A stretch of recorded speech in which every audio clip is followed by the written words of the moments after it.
다시 만나 뵙게 돼서 반갑습니다. 또 우리 코로나와 또 이 무더위 속에서 또 주님 앞에 찬양하며 예배를 드릴 수 있도록 인도하여 주시니 감사합니다. 네, 하나님 말씀을 보겠습니다. 요한복음 7장 52절입니다. 요한복음 7장 52절 한 절만 보겠습니다.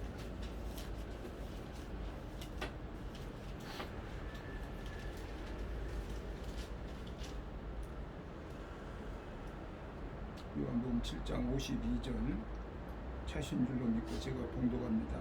그들이 대답하여 이르되 너도 갈릴리에서 왔느냐 찾아보라. 갈릴리에서는 선지자가 나지 못하느니라 하였더라. 아멘. 그래서 오늘은 편견을 버리자라는 제목으로 같이 은혜를 나누고자 합니다. 예수님을 시기하고 증오했던 이 제사장들과 바리새인들은 예수님이 행하신 여러 가지 이적과 표적들을 보았으면서도 그를 믿지를 않았습니다. 그들은 철저히 편견에 사로잡혀 있었습니다. 그들의 편견 때문에 하속들의 체험적인 그런 고백이나 니고데모의 합리적인 논증이 그들에게는 아무런 도움이 되지를 못했습니다.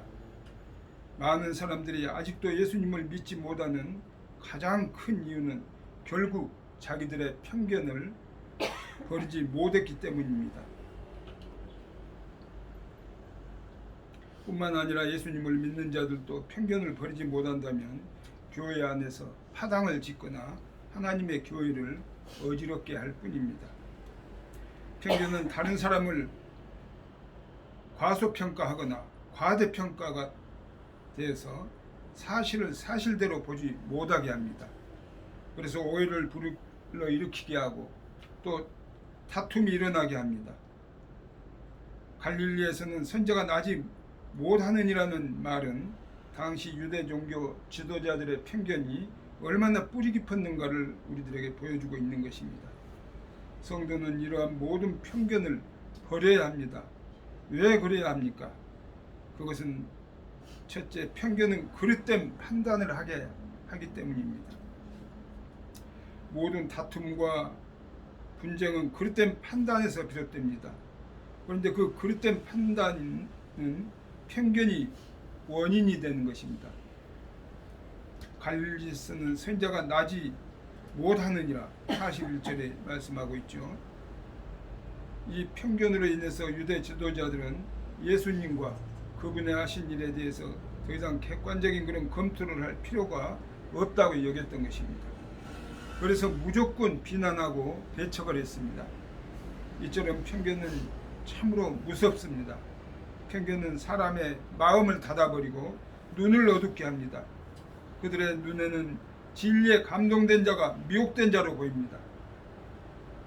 그래서 동료 관원인 이 니고데모에게도 비난을 서슴지 않는 것입니다. 사람에 대한 편견과 또 출신에 대한 편견, 또 학벌에 대한 편견, 외모에 대한 편견은 오해와 분쟁을 일으킵니다. 혹 우리는 교회 안에서 어떤 사람에 대해서 편견을 가지고 있지는 않는가, 또 진리에 대해서 편견을 가지고 있지 않는가, 우리는 자신들을 살펴봐야 될 줄로 믿습니다. 모든 편견을 버려야 합니다. 주님과 이웃을 바로 그래야 섬길 수가 있다는 것을 우리는 알고 그릇된 판단 되지 않도록 편견을 버려야 될 줄로 믿습니다. 두 번째로는 편견은 당을 짓게 한다는 것입니다. 고린도 교회는 믿음 안에서도 이 편견으로 말미암아서 파당을 지었습니다. 고린도전서 1장 12절에 보면 내가 이것을 말하거니와 너희가 각각 이르되 나는 바울에게, 나는 아볼로에게, 나는 게바에게, 나는 그리스도에게 속한 자라 한다는 것이니 라고 말씀하고 있습니다. 이렇게 파벌이 교회 안에서 생겼다는 것이죠. 어떤 자들은 아볼로가 바울보다 낫다고 생각을 했습니다. 또 어떤 사람들은 반대로 바울을 아볼로보다 낫다고 여겼습니다. 바울은 그런 것을 가르친 적이 없습니다. 아볼로도 그런 것을 가르친 적이 없습니다. 그런데 사람들이 편견을 가지고 당을 지은 것입니다. 오늘날의 교회 안에도 간혹 목사님에게 속한 자와 장로에게 속한 자가 당을 지어서 싸움을 일삼는 경우가 종종 있습니다. 그것은 모두 목사님보다 장로님이 낫다 혹은 장로님보다 목사님이 낫다는 그런 편견 때문일 것입니다. 그렇지만 그리스도 안에서 잘나고 못나고가 어디 있겠습니까? 이제 우리는 편견을 가졌다면 그런 것을 단칼에 버려야 될 줄로 믿습니다. 그러므로 교회에서 당짓는 일을 뿌리 뽑아 버려야 합니다. 우리가 편견을 갖고 당을 짓는 것은 편견의 담을 헐기 위해서 오신 주님의 뜻에 거스르는 것임을 잊지 말아야 됩니다. 요한복음 17장 21절에 보면 아버지여 아버지께서 내 안에 내가 아버지 안에 있는 것 같이 그들도 다 하나가 되어 우리 안에 있게 하사 세상으로 아버지께서 나를 보내심을 믿게 하옵소서라고 말씀하고 있습니다. 이러한 편견을 우리는 주님의 뜻 안에서 다 버려야 될 줄로 믿습니다. 세 번째로는 편견은 남에게 악영향을 끼친다는 것입니다. 그렇다면 편견이 스스로만 진리에 이르지 못하게 합니까? 아니죠.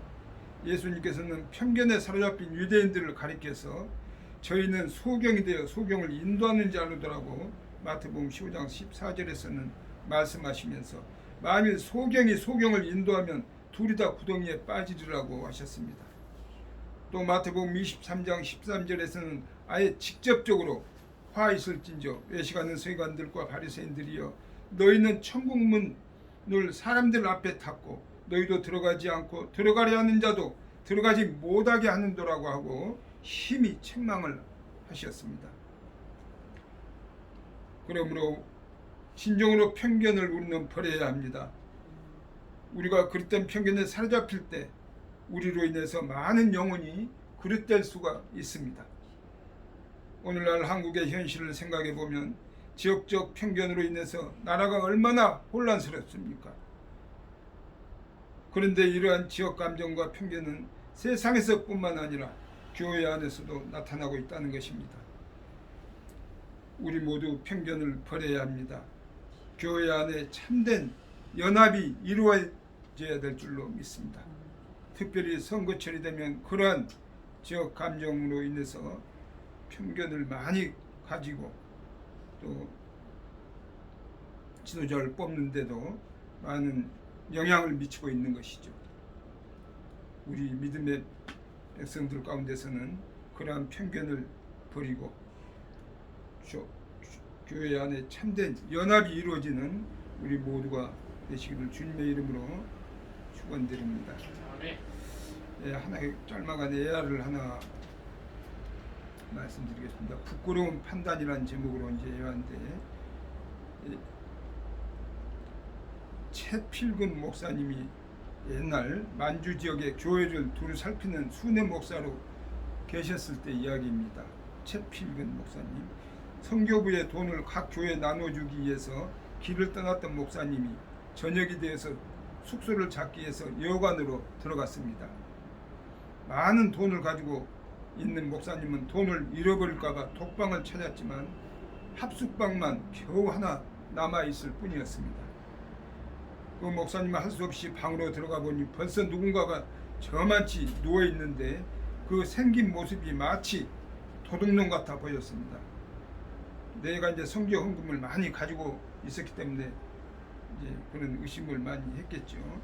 이윽고 밤이 되어서 잠자리에 든 목사님은 돈을 잃을까 봐서 걱정이 되어서 도저히 잠을 이룰 수가 없었습니다. 그리고 저만치 누워있는 그 사람이 부스럭거리면 목사님은 얼른 에헴하고 헛기침을 하고 자고 있지 않음을 나타냈습니다. 이렇게 밤을 꼬박 샌 다음 아침 그 사람과 같이 아침 상을 받는 목사님은 깜짝 놀랍니다. 자신이 밤새 의심했던 그 도둑놈 같은 그 사람이 식사기도를 하는 것이 아닌가. 그래서 서로 통성명을 하고 보니까 그 사람은 어떤 교회의 장로였습니다. 주님의 일을 하는 목사님이 내렸던 이 판단은 얼마나 경솔하고 그런 예형적인 판단인가 우리가 생각해 볼 필요가 있죠. 본리아에서 나타난 목사님이나 본문의 유대인들 그리고 지금의 우리들 역시 이 상황의 겉모양만을 가지고 판단을 해야 되는 어리석은 우를 범하고 있지는 않는가 우리 자신들을 돌아봐야 될 줄로 믿습니다. 예수님께서는 이 어리석은 자들을 향해서 이렇게 말씀하십니다. 예모로 판단하지 말고 공의의 판단으로 판단하라고 말씀하고 계십니다.